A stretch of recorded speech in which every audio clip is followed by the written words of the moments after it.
right, so before we proceed, let me make a little note on units here. This might seem like an incredibly boring subject to stop in the middle of this high-flying discussion, but actually this is very important. Okay?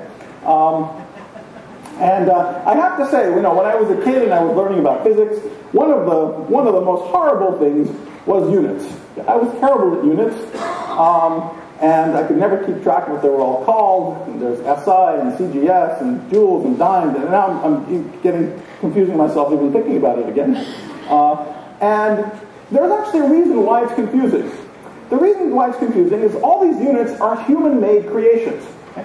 When you say that something is a meter long, okay, now I know there's some fancier thing with some laser or something. Okay, but what a meter used to mean was when you say something is 2 meters long, that means if you take this bar in Paris and you lay it down end to end twice, you get the length of the thing that you're talking about. Okay? But that bar is in Paris. Some Parisians made it, for all I know. Okay? And let's say I wanted to describe my height to some alien, 50 light years away. It would do that alien no good to say if you lay me end to end next to some bar in Paris, there would be 2 bars. Anyway, that's a vast exaggeration for how tall I am. But regardless, it's no good. It's no good. That's a completely human artificial construct. It's better to work in so-called natural units. Okay? These are units that are actually properties of nature rather than human constructs, and especially because we're dealing with physics where relativity and quantum mechanics are both important. It's actually very convenient to use units where Planck's constant, h bar, and the speed of light c are set to 1. Okay? So what does that mean when I say h bar and c are set to 1? Well, using c, you know very well, I can convert any time to a distance. Okay? So by setting c to 1, I'm saying that seconds and meters have the same units. So I know I know that 1 second is 3×10⁻⁻⁷ centimeters. So that's what's setting c to 1. Also, you know that the product of an energy and a time or a momentum and a position is h bar. So you can trade an energy for a time by using h bar. Okay? So if I put h bar and c to 1, all the units that we have can be reduced to 1 unit. It can be length, it can be energy. You can just choose any 1 unit that you like and relate everything to that 1 unit. Okay? So, for example, the mass of the proton. The mass of the proton, this is not exactly right, it's 0.938 or something like that, but the mass of the proton, m proton c squared, is an energy, okay? And the energy is 1 giga-electron volt, give or take, 0.938 or something like that, giga-electron volt. Okay? But now, in these units, I can translate everything into this, let's say, giga-electron volt units. By the way, the reason why we like giga-electron volts is partially because of this coincidence. It's so close to the mass of the proton. Okay? So for example, in these units, I am around 10 to the 16, 1 over giga-electron volt. Okay? I can convert back and forth, right? You see, but that has real meaning. I could give that information to some alien in Alpha Centauri, and they would know how tall I am. That they would know that if they lay 10 to the 16 protons end to end, it would be about as tall as I am. Okay? If you're very lucky, this lecture will be around 10 to the 27 inverse GeV in length. Okay? Now, my mass is around 10 to the 29 GeV. Now, that also has real meaning, right? Why do I weigh 10 to the 29 GeV? Well, most of the mass in atoms is in the nuclei, right? So when you say I weigh 10 to the 29 GeV, you immediately learn something. I'm made out of approximately 10 to the 29 atoms. There's approximately 10 to the 29 protons in it. So these are wonderful units. They're called natural units, I hope for obvious reasons. And so I will be talking about a GeV over and over again. Okay? So a GeV is around the mass of the proton. 1 over a GeV is around the size of the proton, 10 to the minus 14 centimeters or so. The energy scales that we're probing with the LHC are 1,000 GeV. So 1,000 times the mass of the proton. The length scales, correspondingly, are 1,000 times smaller than the size of the proton, around 10 to the minus 17 centimeters. But I really encourage you to, if you haven't done so, to come to know and love these units. They're totally awesome. And they really organize your thinking about nature in a really wonderful way. Once you translate everything into these units, you sort of understand why things have the values that they do by relating them to the underlying sort of microscopic constituents that make things up. All right. Now let me say one more thing about these units, which will be important for some of our later discussion.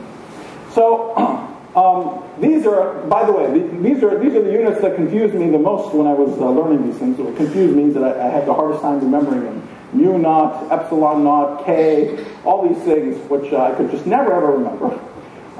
So let's actually think in terms of these units, what's going on. So let's look at something very basic. Let's look at the force between two particles. Okay?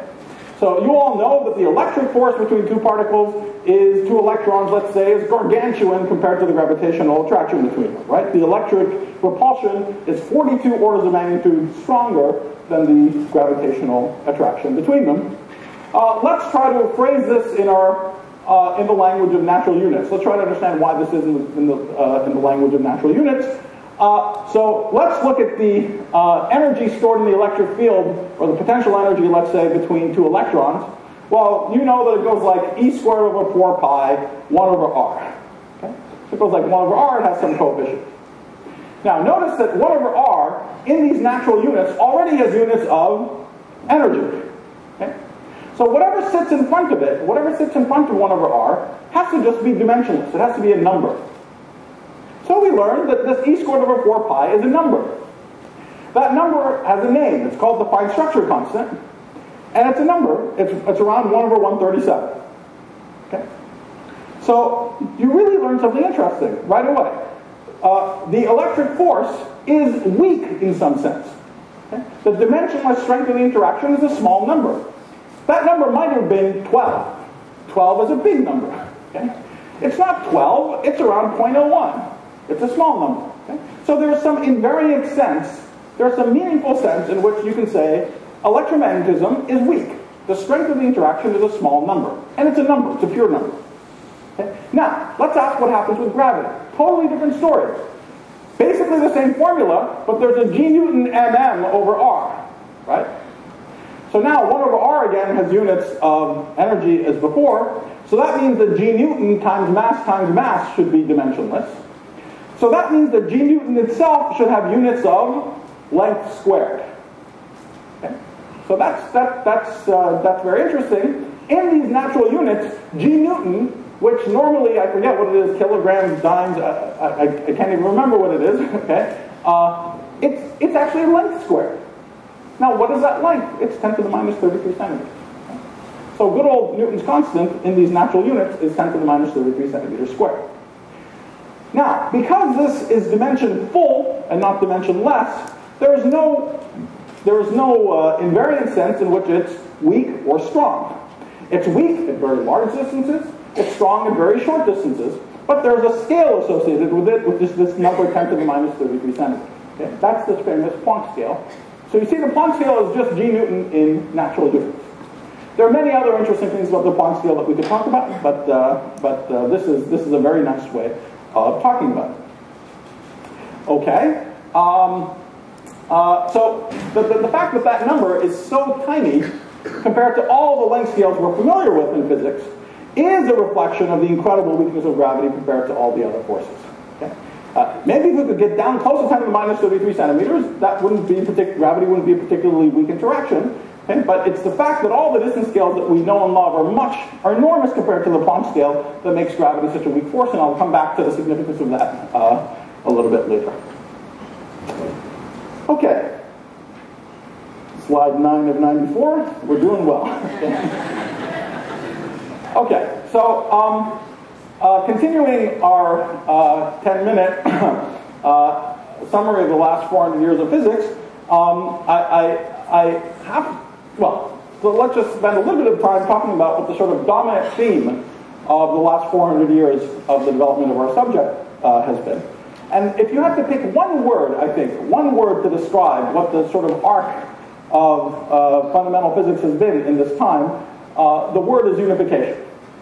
And that's this really startling realization that seemingly completely different phenomena turn out to be different aspects of the same underlying cause. So this, of course, started with Newton, who realized that the same force of gravity pulling the apple to the Earth was what keeps the moon going around the Earth. Today, this is thought of as such a sort of obvious realization that we teach it. We teach it early. Okay, but it took Newton's genius to realize this. This is completely unobvious, totally unobvious ahead of time. These two things have anything whatsoever to do with each other, and yet they do. Later in the 1800s, people realized that electricity and magnetism are different aspects of the same thing. Okay? Again, this is still relating to familiar things, familiar to ancients already, which both turn out to be different aspects of the same thing. Every time this kind of unification happens, on top of that, on top of the things that ended up being unified, other phenomena that you weren't even thinking about turn out to come into the fold as well. Okay? So, for instance, in the case of Newton, people were obsessed about the orbits of the planets, but there are also these weird things called comets. Now we know that they're all basically the same thing, elliptical orbits and so on and so forth. That was not at all obvious back then. And so once you get this unified picture for what's going on, you realize that comets and planets are not really different things. There's one basic law of gravity, there's one shape. It just so happens, for some historical reasons of how the solar system was formed, that most of these planets are going around in things that are almost circles. A few of these weirdos go around in big elliptical orbits, but they're the same basic phenomenon. Electricity and magnetism. Of course, famously, light. Who would have thought that light has anything to do with electric and magnetic fields, and yet there it is. Light is thought of as undulations of electric and magnetic fields. Now, the 20th century took this path of unification even further into deeper territory, further removed from normal human experience. So relativity taught us that space and time are two different aspects of the same thing. There's one whole object called space-time. Space and time are different aspects of the same thing. Again, this realization was associated with certain phenomena that you couldn't even articulate in the previous worldview becoming possible to talk about. Okay? A famous example, take the most important fact about cosmology. The universe is expanding. Okay? Now, when we say the universe is expanding, it's not because it sort of got blown apart from some explosion, from some common center or anything like that. There's no preferred center. The universe is expanding because if you take galaxy A and galaxy B here, at some later time, more space is invented between them, is generated between them. That's possible because space-time, further, after special relativity, Einstein realized that space-time is also dynamical, that the curvature of space-time is associated with gravity, and again, this had this stunning consequence that you could even talk about something like the expanding universe. Okay? You can't talk about the expanding universe properly in the Newtonian picture of the world. But you can definitely talk about it here. Really, more and more space is being generated between the galaxies all the time. As amazing as relativity, special and general relativity were,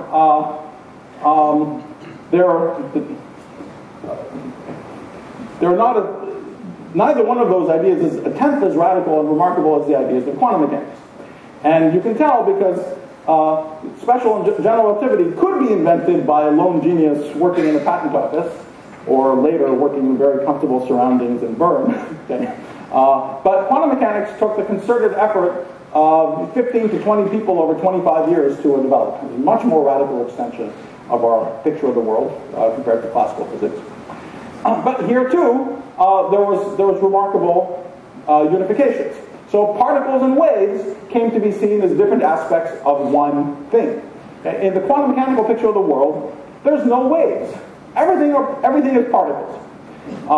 It's not some Eastern mystic duality. Maybe you think you like waves, I like particles. Why can't we all get along? Right? It's not like that at all. Quantum mechanics despises hippies. Okay? Everything is particles. Everything is particles, but they're not classical particles. They're not classical particles. They evolve according to the laws of quantum mechanics. Sometimes large aggregates of quantum mechanical particles behave as classical particles. Sometimes large aggregates of quantum mechanical particles behave as classical waves, but the underlying thing are all particles.